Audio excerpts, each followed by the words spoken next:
అందరికీ నమస్కారం. జగన్మోహన్ రెడ్డి యొక్క కాలంలో 1924 కాలంలో దళితులపై దాడులు ఏ విధంగా జరిగాయో మనంతా కూడా చూసాం.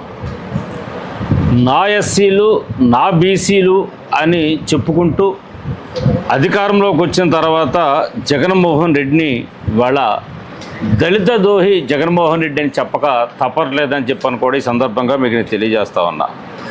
జగన్ రెడ్డి పాలనలో దాదాపుగా మనం చూసుకున్నట్లయితే 200 మంది పైగా దళిత యొక్క సోదరుల్ని హతమార్చిన పరిస్థితి ఇవాళ జగన్మోహన్ రెడ్డి చేశాడు.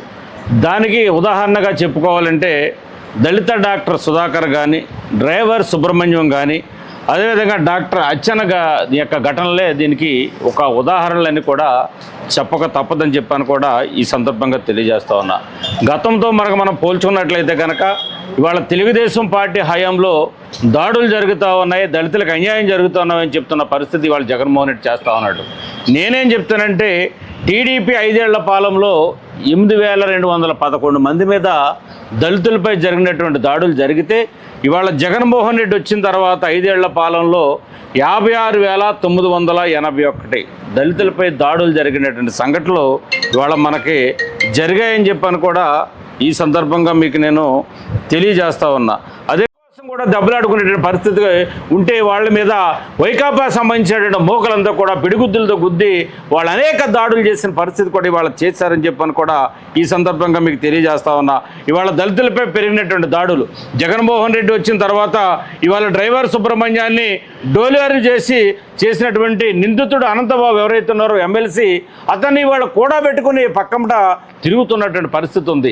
అతను డ్రైవర్ సుబ్రహ్మణ్యం హత్య చేసినందుకు గాను అరెస్ట్ చేసి జైలు పాలు పంపించినప్పుడు కూడా ఆయన జైలు నుంచి విడుదలై వస్తూ ఉంటే ఆయన ఏదో ఘనకార్యం చేసినట్టుగా వైకాపాకు సంబంధించినటువంటి నాయకులు కార్యకర్తలు కలిసి భారీ పూలమాలతోటి ఊరేగింపులు చేసుకుంటూ తీసుకొచ్చిన పరిస్థితి కూడా ఇవాళ జగన్మోహన్ రెడ్డి వైకాపా ప్రభుత్వం చేసిందని చెప్పని కూడా ఈ సందర్భంగా మీకు తెలియజేస్తా ఉన్నా.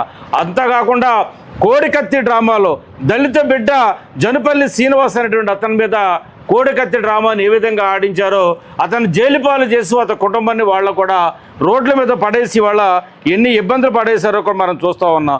అదేవిధంగా కరోనా సమయంలో కూడా డాక్టర్ సుధాకర్ మాస్క్ అడిగినటువంటి పాపానికి అతని మీద ఏ విధంగా చిత్రహింసలు గురి చేశారో, బట్టలు లేకుండా రోడ్ల మీద నిలబెట్టి ఆయన పోలీసులతోటి లాఠీలతోటి కొట్టించి వాళ్ళ చిత్రహింసలు గురి చేస్తే కనుక ఆయన ప్రాణాలు కూడా కోల్పోయేట విధంగా గత ప్రభుత్వం చేసిందని చెప్పని కూడా ఈ సందర్భంగా మీకు తెలియజేస్తా ఉన్నా. ఈ విధంగా రాష్ట్ర వ్యాప్తంగా కూడా తెలుగుదేశం పార్టీ ఆధ్వర్యంలో ఇవాళ సుబ్రహ్మణ్యం చనిపోయినటువంటి రోజు ఇవాళ 19వ తారీఖు అని చెప్పని ఆయన యొక్క ఫోటోలకి నివాళులర్పించి ఖచ్చితంగా రాబోయేటువంటి రోజుల్లో ఎవరైతే కనుక దళితులపై దాడులు చేసి హత్యలు కానీ అత్యాచారాలు చేస్తూ ఉన్నారో వాళ్ళ కఠినంగా కూడా శిక్షించాలని చెప్పని దానితోటి ఇవాళ మేమంతా కూడా పనిచేస్తూ ఉన్నాము. ఆ విధంగా ముందుకు వెళ్తా ఉన్నాం. రెడ్డి సుబ్రహ్మణ్యాన్ని ఖచ్చితంగా శిక్షించాలని చెప్పని వైకాపా పార్టీ నుంచి అతను మీరు ఎందుకు బహిష్కరించట్లేదు, ఎమ్మెల్సీ పదవి నుంచి కూడా మీరు ఎందుకు తప్పించట్లేదని చెప్పని కూడా ఇవాళ జగన్మోహన్ రెడ్డి వాళ్ళు మేము ప్రశ్నిస్తూ ఉన్నాం. ఈరోజు సుబ్రహ్మణ్యం చనిపోయినటువంటి రోజు కాబట్టి దళితవాడల్లో ఎక్కడికక్కడ మేము దళితవాడల్లో కూడా ఆయన చిత్రపటాలకి నివాళులర్పించి దళితుల్లో ఒక చైతన్యం తీసుకురావాలని చెప్పిన తలంపుతోటి వాళ్ళ ఈరోజు ఈ ప్రోగ్రాం తీసుకున్నాం.